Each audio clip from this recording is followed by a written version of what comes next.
Hello everyone, welcome back to Ajith movie motives YouTube channel. నేను ఈ వీడియోలో రీసెంట్గా గుజరాతీ లాంగ్వేజ్లో రిలీజ్ అయిన వాష్ లెవెల్ 2 అనే మూవీని ఎక్స్ప్లెయిన్ చేయబోతున్నాను. నెట్ఫ్లిక్స్లో స్ట్రీమింగ్ అవుతుంది, హిందీలో కూడా ఉంది. ఈ మూవీకి పార్ట్ 1 కూడా ఉంది. పార్ట్ 1 చూస్తేనే ఈ మూవీ అర్థమవుతుందా అంటే అలా ఏం లేదు, కంప్లీట్గా ఫ్రెష్ స్టోరీ. ఇది మధ్యలో ఒక చిన్న కనెక్షన్ ఉంటుంది, మిమ్మల్ని అయితే పెద్దగా కన్ఫ్యూజ్ చేయదు. పార్ట్ 1 మీలో ఎవరైనా చూస్తుంటే మీకు ఈ పాటికి అర్థమైంటుంది ఇది ఒక మంచి థ్రిల్లర్ అని. ఇది కూడా అలాగే ఉండాలని స్టార్ట్ చేశాను. స్టార్ట్ అయిన 30 మినిట్స్కే మైండ్ మింగింది. అసలు ఏం జరుగుతుందిరా? స్కూల్ అమ్మాయిలు మొత్తం లంచ్ బ్రేక్ లో వెళ్ళి లంచ్ చేస్తుంటే సడన్ గా అలా ఎలా కూర్చుండిపోతారు? సూసైడ్ చేసుకోవడానికి ఎందుకని స్కూల్ పైకి నుంచి దూకుతూ ఉన్నారు? అసలు ఈ స్కూల్లో ఏం జరుగుతుంది? ఇదంతా చాలా ఇంట్రెస్టింగ్ అనిపించింది. ఇంకా ఏ మాత్రం లేట్ చేయకుండా నేనైతే మూవీలోకి వెళ్ళిపోతాను. అంతకంటే ముందు మీకు ఏం చేయాలో తెలుసు కదండి, చిన్న లైక్ అండ్ స్మైల్తో వీడియోని స్టార్ట్ చేసేయండి. Thank you. మూవీ ఓపెన్ అవగానే ఇదిగో ఇప్పుడు మీరు స్క్రీన్ మీద చూస్తున్నారు కదా, ఇది ఒక ఇంటర్నేషనల్ స్కూల్.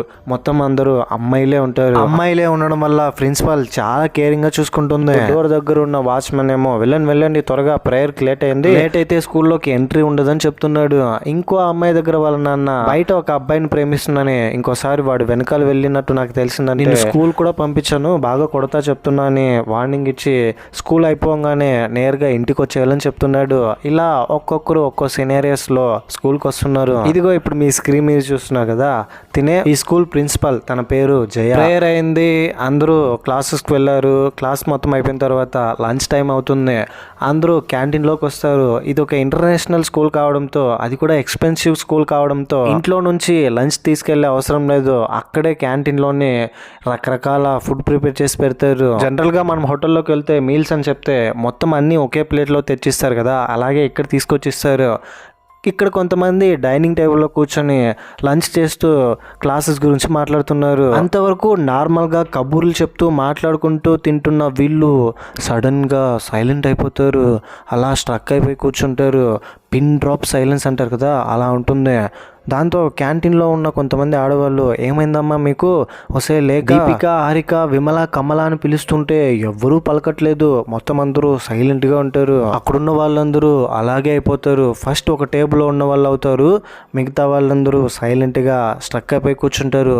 ఏమైంది పిల్లలకని మిగతా వాళ్ళందరూ కంగారు పడతారు. క్యాంటీన్లో ఉన్న వాళ్ళు సడన్ గా అక్కడికి ఒక వ్యక్తి వచ్చి ఒక 10 మంది అమ్మాయిల్ని పైకి లేపి, ఇక నుంచి నేను చెప్పేది మీరు వినాలనగానే ఓకే అని చెప్తారు వాళ్ళు. కట్ చేస్తే ఇంకోవైపు టీచర్స్ అందరూ లంచ్ కంప్లీట్ చేసుకుని క్లాసెస్ తీసుకుంటామని క్లాస్ లోపలికి వస్తే ఎవరు క్లాస్ రూమ్లో ఉండరు.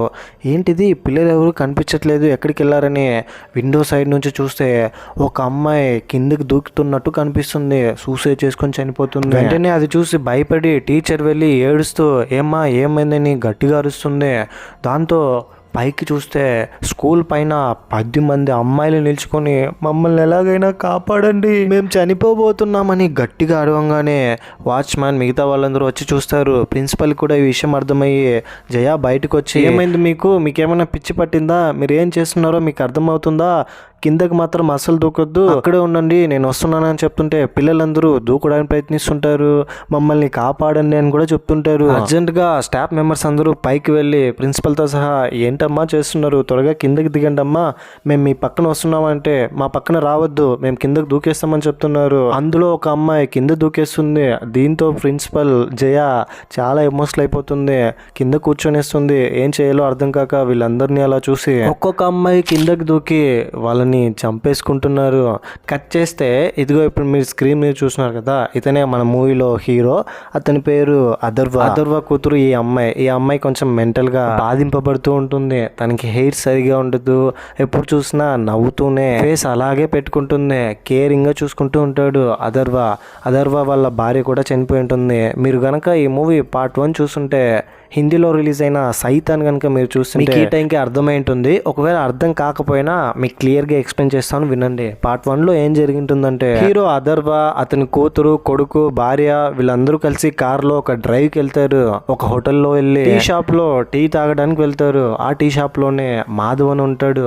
మీరు పార్ట్ 1లో సైతాన్ చూస్తుంటే ఇతనే ఈ మూవీలో విలన్ అయి ఉంటాడు. అతని పేరు ప్రతాప్. అథర్వ దగ్గర 10 రూపీస్ చేంజ్ లేకపోవడంతో ప్రతాప్ అర్థం చేసుకుని వాళ్ళ అమ్మాయి దగ్గరికి వెళ్ళి నేను ఇస్తానని వాళ్ళ అమ్మాయికి టీ తీసిస్తాడు. టీతో పాటు ఒక చాక్లెట్ ఇచ్చి తినమంటాడు. ఆ చాక్లెట్ తిన్న తర్వాత తను మెంటల్ గా పిచ్చి పిచ్చిగా బిహేవ్ చేసి ఉంటుంది. కంప్లీట్ గా ప్రతాప్ తన వశం చేసుకుంటాడు. ఆ అమ్మాయిని బ్లాక్ మ్యాజిక్ చేసి ఆ అమ్మాయిని ప్రతాప్ అతని దగ్గర తీసుకెళ్లిపోతాడు. ఈ ప్రాసెస్ లోనే అతనితో ఫైట్ చేస్తూ అదర్వ వాళ్ళ వైఫ్ చనిపోతుంది. ఆ తర్వాత ప్రతాప్ దగ్గరికి వెళ్ళి తన కూతుర్ని అతని దగ్గర నుంచి కాపాడుకొని నీ వల్లే నా కూతురు ఇలా అయిపోయిందని అతని నాలుక కట్ చేసి ఇంట్లో తీసుకెళ్లి ఒక రూమ్ లో పడేస్తాడు. నిన్ను చంపితే ఒక్క క్షణంలో చనిపోతావు, నువ్వు బ్రతికినన్ని రోజులు నరకం అనుభవిస్తూ చావాలని ఒక రూమ్ లో చేతికి సంఖ్యలు వేసి బందీగా ఉంచి నరకం అనుభవించేలా చేస్తాడు. ఒక మంత్రం చెప్పడం వల్ల అదర్వ వాళ్ళ కూతురు అలా అయిపోయి ఉంటుంది కాబట్టి నాలుకను కోసి ఇంట్లోనే బందీగా ఉంచుంటాడు. ఈ ఇన్సిడెంట్ వల్లనే ఇంకా అదర్వ కూతురు బయట రాలేకపోతుంది, అలాగే సఫర్ అవుతూ ఉంటుంది. నవ్విన ఫేస్ తోనే కూర్చుని ఉంటుంది. మన హీరో అదర్వనే కూతుర్ని కేరింగ్గా చూసుకుంటాడు. కొన్ని సంవత్సరాల తర్వాత ఇప్పుడు బందీగా ఉంచిన విలన్ పేరు ప్రతాప్ అయి ఉంటుంది కదా, అతని క్యారెక్టర్నే మాధవన్ ప్లే చేస్తుంటాడు పార్ట్ 1లో. ఇప్పుడు ఇంకా అలాగే ఇంట్లో అతన్ని బంధించి పెట్టింటాడు. ఇప్పుడు ప్రజెంట్లో హీరో అదర్వ సూపర్ మార్కెట్లోకి వెళ్ళి తన కూతురికి కావాల్సిన వస్తువులన్నీ తీసుకుంటుంటే టీవీలో ఒక న్యూస్ చూస్తాడు. ఒక ఇంటర్నేషనల్ స్కూల్ ఉంది. ఈ స్కూల్లో అమ్మాయిలందరూ పిచ్చి పట్టినట్టు బిహేవ్ చేస్తుంటారు, సూసైడ్ చేసుకోవడానికి కూడా ప్రయత్నిస్తున్నారు, స్కూల్లో ఉన్న వాళ్ళందరూ మెంటల్గా బాధింపబడుతున్నారని చెప్తూ ఉంటే ఇదంతా విని అదర్వ ఇదేదో కూతురుకు జరిగినట్టుగా ఉందని ఆ ఇన్సిడెంట్ గురించి ఇంకా తెలుసుకుంటాడు. ఇంకోవైపు స్కూల్లో పోలీసులు వచ్చి ప్రిన్సిపల్ జయాతో ఏం జరిగిందో మొత్తం తెలుసుకుని ఇన్వెస్టిగేషన్ చేస్తారు. అదర్వ విలన్ ప్రతాప్ దగ్గరికి వెళ్ళి నిన్ను ఇక్కడ పెట్టి 12 సంవత్సరాలు అయింది కదా, నీలాగే చేతబడులు చేసే వ్యక్తి బయట ఎవరైనా ఉన్నారా, నీలాగే కూతురికి చేసినట్టే బయట ఒక స్కూల్లో చాలా మంది అమ్మాయిలకు జరుగుతుంది అని అంటే ఏం చెప్పకుండా స్మైల్ ఇస్తాడు. నిజం చెప్పరా, ఎంత మంది ఇలా ఉన్నారు, ఇలా ఎంత మంది అమ్మాయిల జీవితాల్లో ఆడుకుంటారా వశీకరణం చేసి మీకు వచ్చిన మంత్రాలు చదివి అని చాలా బాధపడతాడు. తన కూతురుకు జరిగినట్టు ఎవరికి జరగకూడదని. ఇంకోవైపు ఆ ఏరియా ఇన్స్పెక్టర్ ఏం జరిగిందో తెలుసుకోవడం కోసం క్యాంటీన్లో లంచ్ చేస్తున్న అందరిలో ఒక్క అమ్మాయి మాత్రం నార్మల్గా బిహేవ్ చేస్తుంది. తను ఇప్పుడు కాన్షియస్గా ఉండడంతో ఏమ్మా ఏం జరిగిందని అంటే నాకు బాత్రూమ్ వచ్చింది, ఒక 6 minutes తర్వాత బయటకు వచ్చి చూస్తే వీళ్ళందరూ ఇలా ఉన్నారు, నాకు చాలా భయం వేసింది అని ఏడుస్తూ చెప్తుంది. నువ్వేం ఏడుకో అమ్మా, ఏం జరిగిందో మేము తెలుసుకుంటామని ఆ అమ్మాయికి ధైర్యం చెప్తాడు. క్యాంటీన్ లో ఉన్న అమ్మాయిల దగ్గరికి వెళ్తే మొత్తం అందరూ అలా బిగపట్టుకుని కూర్చుని ఉంటారు. అందులో ఒక అమ్మాయి మాత్రం ఏడుస్తూ ఇన్స్పెక్టర్ దగ్గరికి వచ్చి సార్ మమ్మల్ని ఎలాగైనా కాపాడండి సార్, మమ్మల్ని ఇందులో నుంచి బయటపడాలంటే ప్రతాప్ని పట్టుకోవాలి, ప్రతాప్ని ఎలాగైనా తీసుకురండి సార్ అని అంటుంది. ప్రతాప్ ఎవరమ్మా, అసలు ఏం జరిగిందని అంటే ఏం చెప్పదు. మీరు ప్రతాప్ని కనుక కనిపెట్టకపోతే ఇంకా చాలా మంది చనిపోతారు సార్ అని ఏడుస్తుంది. ఆ తర్వాత పోలీసులకి క్యాంటీన్ లో ఉన్న 2 ఉమెన్స్ ని వర్కర్స్ ని ఎవరో చంపేశారని తెలుస్తుంది. కొంతసేపటికి లోపల ఉన్న అమ్మాయిలు బయటకు వచ్చి జాంబీస్ లాగా బిహేవ్ చేసి మొత్తం అందరి మీద అటాక్ చేస్తున్నారు. రోడ్ల మీదకి వచ్చి అందరినీ కొడుతున్నారు రాళ్లతో, వెహికల్స్ అన్నిటినీ ఆపి మనుషులందరినీ కిందకి తోసి ఖర్చేస్తున్నారు. హీరో అదర్వ తన కూతురు ఆర్య దగ్గర నీకు జరిగినట్టే ఇప్పుడు ఆ స్కూల్లో కూడా జరుగుతోంది, నిన్ను వశీకరణం చేసుకున్నట్టే ఆ స్కూల్లో ఉన్న వాళ్ళందరినీ ఎవరో వశీకరణం చేసుకుంటున్నాడు, నేను వెళ్తున్నానమ్మా నువ్వు ఇక్కడే జాగ్రత్తగా ఉండని స్కూల్ దగ్గరికి వెళ్తాడు. రాత్రి అయిపోయింది. స్కూల్ అమ్మాయిల అమ్మా నాన్నలు వచ్చి చూడాలంటుంటే ఒక్కొక్కరిని లోపల పంపించి కనీసం మీరు పిలిస్తేనైనా వాళ్ళు వస్తారేమో అని అంటే ఎవ్వరు పిలిచినా ఆ అమ్మాయిలు కదలట్లేదు, క్యాంటీన్ నుంచి అలాగే కూర్చుని ఉంటారు. నేనమ్మా మీ నాన్నని వచ్చానని చెప్పినా కూడా అందులో ఉన్న ఒక్క అమ్మాయి మాత్రం ఇంతకు ముందు మాట్లాడిన అమ్మాయి ఇన్స్పెక్టర్ దగ్గర సార్ మీరు ప్రతాప్ని కనిపెట్టారా లేదా, త్వరగా కనిపెట్టానని అంటుంటే సరిగ్గా అప్పుడే అక్కడికి హీరో అదర్వ వచ్చి ప్రతాప్ ఎక్కడున్నాడో నాకు తెలుసని అంటాడు. దాంతో ఇన్స్పెక్టర్ అసలు మీరెవరండి, సడన్ గా ఇక్కడికి వచ్చారని అంటే అతను ఏం మాట్లాడకుండా అమ్మాయి దగ్గరికి వెళ్ళి నాకు ఆ ప్రతాప్ బాగా తెలుసు, నేను అతని దగ్గరికి తీసుకెళ్తాను, అతన్ని నీ చేతిలోకి ఇస్తే నువ్వు ఏం చేస్తావు అని అంటే ఆ అమ్మాయి ఏం ఆన్సర్ చెప్పకుండా అలా చూస్తూ ఉంటుంది. అప్పుడే అతనికి అర్థమయ్యేది ఏంటంటే ఈ అమ్మాయిలందరినీ ఎవరో వశీకరణం చేశారు, పర్టికులర్గా ఈ అమ్మాయితో అతను ఏం చెప్పాలనుకుంటున్నాడో చెప్పిస్తున్నాడని అర్థమవుతుంది. సార్ ఇప్పుడు నేను చెప్తున్నది మీకు నమ్మకం రాకపోవచ్చు, కానీ ఇదే నిజం. వీళ్ళని ఎవరో వశీకరణం చేసుకున్నారు. చేసిన వ్యక్తి కూడా ఖచ్చితంగా ఇక్కడే ఎక్కడో ఉండింటాడు. బయట పేరెంట్స్ అందరూ వెయిట్ చేస్తున్నారు కదా, వాళ్ళలోనే అతను కూడా కూర్చొని వీళ్ళతో కమ్యూనికేట్ చేస్తూ అతను ఏం చెప్తే వీళ్ళు చేసేలా చేసుకున్నారు సార్, ఎలాగైనా వాడిని పట్టుకోవాలి అని చెప్తాడు. నా కూతురు కూడా ఇలాగే జరిగింది. నా కూతురుకి అలా చేసిన ప్రతాప్ని నేను ఇంట్లోనే బంధించి పెట్టాను. వాడికి నరకం అంటే ఏంటో చూపిస్తున్నానని చెప్పి ఇక్కడే ఉన్నాడు వశీకరణం చేసినోడని. ఇక్కడ రివీల్ అయ్యే ఇంకో ట్విస్ట్ ఏంటంటే, మూవీ స్టార్టింగ్లో క్యాంటీన్లోకి ఒక వ్యక్తి వచ్చి 10 మందిని లేపి నేనేం చెప్తే అదే చేయాలని చెప్పింటాడు కదా, అతనే వీళ్ళని వశీకరణం చేసుకుని ఉంటాడు. క్యాంటీన్లో వర్క్ చేస్తున్న వర్కర్స్ని కూడా 2 ఉమెన్స్ని చంపింది ఇతనే. ఇప్పుడు పేరెంట్స్ మధ్య కూర్చొని పైకి లేచి ఇన్నోసెంట్ స్మైల్ ఇచ్చి వీళ్ళ దగ్గరకు వచ్చి, ప్రతాప్ ఎక్కడ, పేరు రాజనాథ్, నేను ఈ అమ్మాయిలందరినీ వశీకరణం చేసుకున్నాను. నేనేం చేస్తే ఈ అమ్మాయిలు అదే చేస్తారు, నేనేం చెప్పినా వింటారు. నేను ఎందుకని ఇదంతా చేస్తున్నానంటే చెప్పేస్తారు. మరి మా అన్నయ్య ప్రతాప్ కోసమే నేను చాలా రోజుల నుంచి 12 సంవత్సరాలుగా వెతుకుతున్నాను. ఎంత వెతికినా మా అన్నయ్య నాకు కనిపించలేదు. మా అన్నయ్య దగ్గర తీసుకెళ్తే నేను చెప్తానని అంటాడు ప్రతాప్ దగ్గరికి. ఇక్కడే అదర్వాక్ తెలిసి వచ్చేది ఏంటంటే, ఈ రాజ్నాథ్ ప్రతాప్ వాళ్ళ తమ్ముడని, వీళ్ళిద్దరూ రుద్ర పూజలు చేయడం నేర్చుకుని వశీకరణం చేస్తున్నారని ప్రతాపే రాజ్నాథ్కి నేర్పించాడని రాజ్నాథ్ వీళ్ళందరితో చెప్తాడు.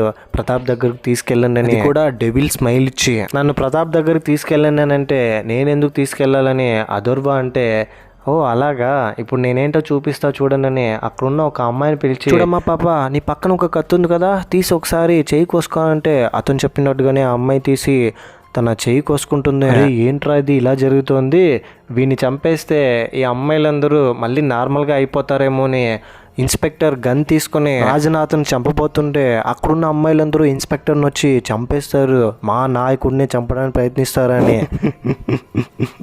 నన్ను చంపాలనుకుంటే మిమ్మల్ని పిల్లలు చంపేస్తారు. పాపం మీకు అందరికీ వేరే ఆప్షన్ లేకపోయింది.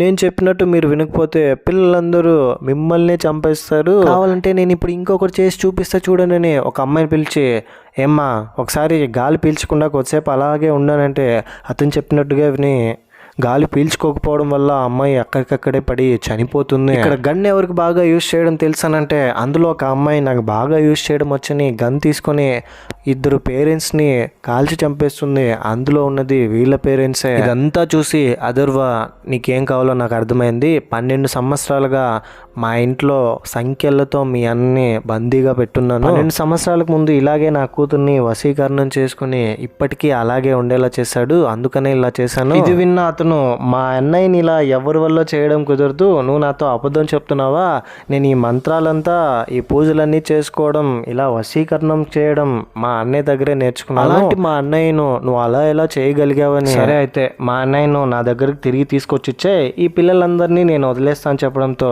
నేను వదలను, నాకు నా కూతురే ఇంపార్టెంట్, నా కూతురుని అలా చేసిన వాళ్ళని నేను అంత ఈజీగా వదిలేస్తానని అంటే, ఇంతమంది కంటే మీ కూతురే ఎక్కువని ఫీల్ అవుతున్నావా, ఒకసారి ఆలోచించుకోనంటే, ఎవరు ఏమైతే నాకేంటి, అయినా మీ అన్నయ్య నీతో ఉండాలంటే ఫస్ట్ నా కూతుర్ని మళ్ళీ నార్మల్గా చెయ్యి, నీ వల్ల అవుతుంది కదా, నీకున్న బ్లాక్ మ్యాజిక్ నాలెడ్జ్తో అని అంటే, సరే ఓకే, నువ్వు చెప్పినట్టుగానే మా అన్నయ్య వశీకరణంలో ఉన్న మీ అమ్మాయి ఆర్యాని మళ్ళీ నార్మల్ అమ్మాయిగా నేను మారుస్తానని ఇంటికి తీసుకెళ్ళమంటాడు.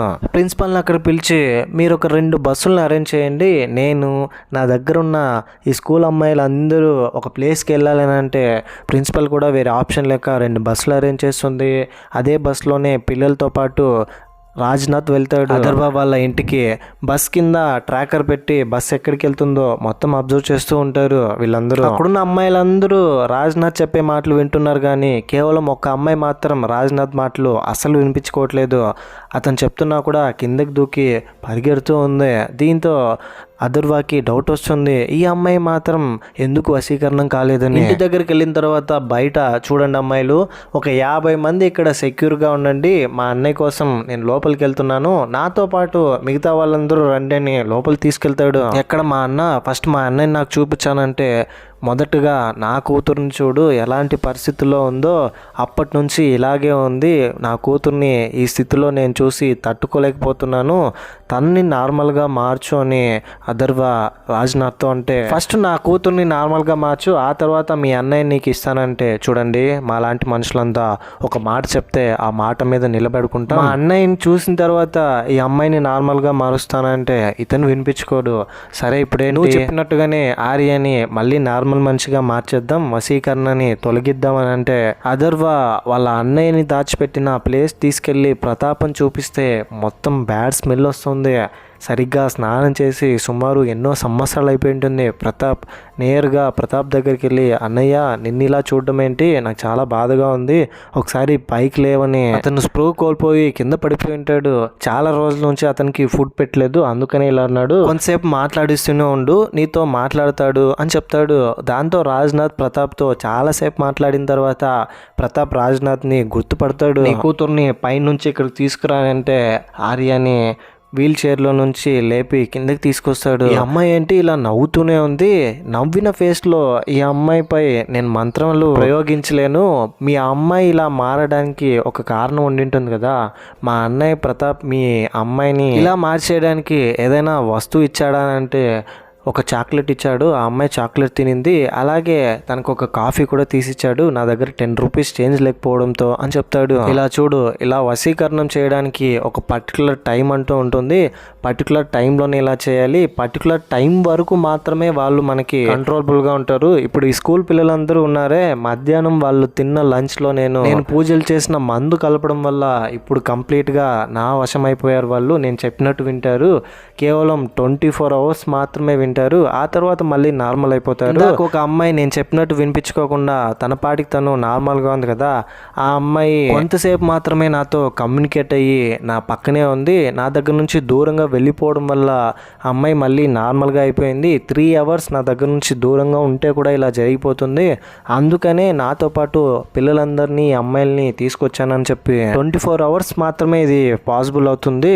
కానీ ఇక్కడ నీ కూతురు మాత్రం దాదాపు 12 సంవత్సరాలుగా ఇలాగే ఉంది. సో మా అన్నయ్య దగ్గర ఏదైనా మీరు అప్పు తీసుకున్నా దాన్ని బేస్ చేసుకుని ఏదైనా పూజ చేసి ఇలా చేసిండే ఛాన్సెస్ ఉందనంటే 10 రూపీస్ మాత్రమే మీ అన్నయ్యకి నేను అప్పు ఉన్నానని చెప్తాడు. అది కూడా నా దగ్గర చేంజ్ లేకపోవడంతో టీ కొనిచ్చాడని. సరే ఇదే దీనికి సొల్యూషన్, ఇప్పుడు నువ్వు 10 రూపీస్ తీసుకెళ్ళి మా అన్నయ్య చేతిలో పెట్టి నేను నీ దగ్గర తీసుకున్న అప్పు తీరిపోయిందని చెప్పు, నీ కూతురు కూడా నార్మల్గా అయిపోతుంది అని చెప్తే, ఏంటండి మీరు పిచ్చోళ్ళ మాట్లాడుతున్నారు, నేను తీసుకున్న 10 రూపీస్ అప్పు గనక తీర్చేస్తే నా కూతురు నార్మల్గా అయిపోవడం ఏంటని సందేహిస్తూనే రాజ్నాథ్ చెప్పినట్టు 10 రూపీస్ కోసం అతని దగ్గర ఉన్న డబ్బు కోసం ఇల్లు మొత్తం వెతికితే 1 రూపాయి కూడా దొరకదు, పర్సులో చూస్తే 500 రూపాయల నోట్ ఉంటుంది, దాంతో ఉండిగని పగలగొట్టి 10 రూపీస్ తీసుకెళ్ళి ప్రతాప్ చేతిలో పెట్టి, నేను నీ దగ్గర తీసుకున్న నువ్వు నా కోసం నా దగ్గర డబ్బులు లేదని ఇచ్చిన 10 రూపీస్ తీరిపోయింది,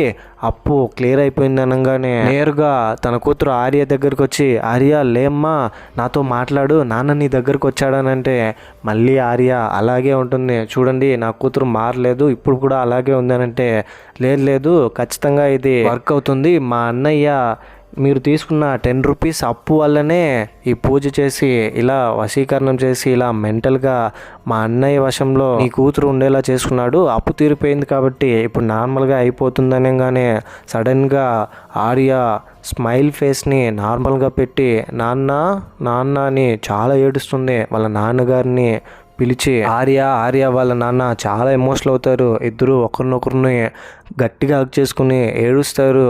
ఇన్ని సంవత్సరాల తర్వాత తన కూతురు నార్మల్గా అవడంతో అథర్వ చాలా హ్యాపీగా ఫీల్ అవుతాడు. ఆర్య ప్రతాపం చూసి, నీ వల్లే నాకు ఇలా జరిగింది, నాకు ఇలా అవ్వడానికి నువ్వే కదా కారణం అని ఫుల్ కోపంతో ఉంటుంది, ప్రతాప్ని చంపేయాలన్నంత కోపంతో. ప్రతాప్ని తీసుకెళ్లాలని టైం అయిందని ఇంకొద్దిసేపట్లో వీళ్ళందరూ నార్మల్గా అయిపోతారని రాజ్నాథ్ ప్రతాప్ దగ్గరికి వెళ్ళి, లే అన్నయ్య మనం ఇంటికి వెళ్దాం, నువ్వు తిరిగి నార్మల్గా అవుతూలే అని వాళ్ళ అన్నయ్యని లేపిస్తుంటే ఏం మాట్లాడలేకపోతాడు, నోటికి కూడా సంఖ్యలు వేసి పెడతాడు. ఆ సంఖ్యలు మొత్తాన్ని తీస్తే అప్పుడు తెలుస్తుంది రాజ్నాథ్కి ప్రతాప్ నాలుకని అథర్వ కట్ చేశాడని. ఈ విషయం నాకు ముందే ఎందుకు చెప్పలేదని అథర్వ మీద రాజ్నాథ్ చాలా కోపడతాడు. ఇద్దరు బాగా కొట్టుకుంటారు. రాజ్నాథ్ ప్రతాప్ దగ్గర, మా అన్నయ్యని ఎందుకురా ఇలా చేసావు, నాలుకని ఎందుకురా కట్ చేసావు అంటే అథర్వ రాజ్నాథ్ దగ్గర నువ్వు నన్ను ఏం చేయననే కదా చెప్పావు, నా కూతుర్ని నన్ను వదిలేస్తావనే కదా చెప్పావు అంటే నేను నీ కూతుర్ని ఏమీ చేయను కానీ నిన్ను ఏమైనా చేయొచ్చు కదా అని అథర్వని కొట్టడానికి ప్రయత్నిస్తున్నాడు. దాంతో అథర్వ చిన్న స్మైల్ ఇచ్చి మర్యాదగా మీ అన్నని తీసుకొని ఇక్కడ నుంచి వెళ్ళిపో, ఇక్కడ నుంచి నన్ను కానీ నా కూతుర్ని కానీ డిస్టర్బ్ చేసావనుకో నువ్వు ఇక్కడ నుంచి బయటికి వెళ్ళలేవని. అథర్వ చేతిలో ఒక వాచ్ ఉంటుంది, ఆ వాచ్ని టచ్ చేయగానే వాళ్ళ ఇంట్లో ఉన్న సౌండ్ సిస్టమ్ ఆన్ అయ్యి పెద్దగా సౌండ్ వస్తుంది. ఆ శబ్దం ఎవ్వరు విన్నా మైక్ వచ్చి కింద పడిపోతారు. ఇది ఎందుకు పెట్టింటాడంటే ఇంట్లో అథర్వ తన కూతురు ఆర్య కోసమే పెట్టింటాడు.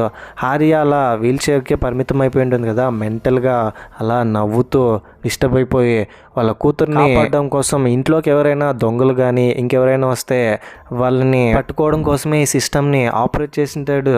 కేవలం అథర్వకి ఆర్యకి మాత్రమే ఇక్కడున్న ఈ సిస్టమ్ గురించి తెలుసు. వీళ్ళు మాత్రం చెవిలో ఇయర్ బడ్స్ పెట్టుకుని ఆ సౌండ్ని వినరు. మిగతా వాళ్ళందరూ స్ప్రో కోల్పోయి కింద పడిపోతారు. ఆ తర్వాత పోలీసులందరూ అథర్వ వాళ్ళ ఇంటికి వస్తారు, రాజ్నాథ్ని తీసుకెళ్తారు. రాజ్నాథ్ చెప్పినట్టుగానే 24 hours తర్వాత మిగతా అమ్మాయిలందరూ నార్మల్గా అయిపోతారు. అమ్మాయిలకి ఏం ప్రాబ్లం లేదు, వాళ్ళని వాళ్ళ ఇంట్లోనే తీసుకెళ్ళి వదిలేయండి అని. రాజ్నాథ్ మాత్రం మీరు తీసుకెళ్లకుండా నా దగ్గరే వదిలేయండి, ఎందుకంటే ఇలాంటి పని చేసిన వాడిని నార్మల్గా వదిలిపెట్టకూడదు. ఇంట్లో తీసుకెళ్ళి వాళ్ళ అన్నని ఎలాగైతే నరకం చూపించి బందీగా ఉంచానో వీడిని కూడా అలాగే చేయాలి. రాజ్నాథ్ని కూడా సంఖ్యలతో నేను బంధించి నరకం చూపిస్తానని నాకు హ్యాండ్ ఓవర్ చేసేయండి రాజ్నాథ్ అని ఇన్స్పెక్టర్తో చెప్తాడు పోలీసులతో. అతను చెప్పినట్టుగానే అందరూ రాజ్నాథ్కి నరకం చూపించి బందీగా ఉంచుతారు సంఖ్యలతో. ఫైనలీ చాలా రోజుల తర్వాత అథర్వ కూతురు సూర్యుడి కాంతిలో కూర్చొని ఉంటుంది నార్మల్గా. ఆ అమ్మాయిని చూసుకుంటూ అథర్వ చాలా హ్యాపీగా ఉంటాడు. మొత్తానికి మన అమ్మాయి నార్మల్గా అయిందని. ఇంతటితో మూవీ ఎండ్ అయిపోతుంది. ఈ మూవీ ఫస్ట్ పార్ట్ ని హిందీలో సైతాన్ అని చెప్పి రీమేక్ చేశారు, కానీ రీమేక్ చేసిన దాంట్లో చివర్లో హీరో వాళ్ళ భార్య కూతురు కొడుకు అందరూ ప్రాణాలతో ఉన్నారని కొంచెం చేంజెస్ చేశారు, కానీ ఒరిజినల్లో చేంజెస్ చేయలేదు. కేవలం హీరో కూతురు మాత్రమే ప్రాణాలతో ఉంటుంది, భార్య కొడుకు చనిపోతారు. సైతాన్ లో హ్యాపీ ఎండింగ్ ఉంటుంది, ఇందులో అలా ఉండదు. అందుకనే ఇప్పుడు పార్ట్ 2 తీశారు. ఈ మూవీపై మీ ఒపీనియన్ ఏంటి, నా ఎక్స్ప్లెనేషన్ మీకు ఎలా అనిపించింది అనే దాన్ని ఏదో ఒకటి కింద కమెంట్ బాక్స్ లో తప్పకుండా నాతో షేర్ చేసుకోండి. అండ్ ఇలాంటి కైండ్ ఆఫ్ మరిన్ని మూవీస్ అండ్ ఎక్స్ప్లెనేషన్ వీడియోస్ కోసం మన ఛానల్ని సబ్స్క్రైబ్ చేసి బెల్ ఐకాన్ క్లిక్ చేసేయండి. ఇంకో ఇలాంటి ఇంట్రెస్టింగ్ మూవీ ఎక్స్ప్లెనేషన్ వీడియోతో మీ ముందు ఉంటాను. అంతవరకు సేఫ్గా ఉండండి, నవ్వుతూ ఉండండి, నవ్విస్తూ ఉండండి. Thank you. జై హింద్.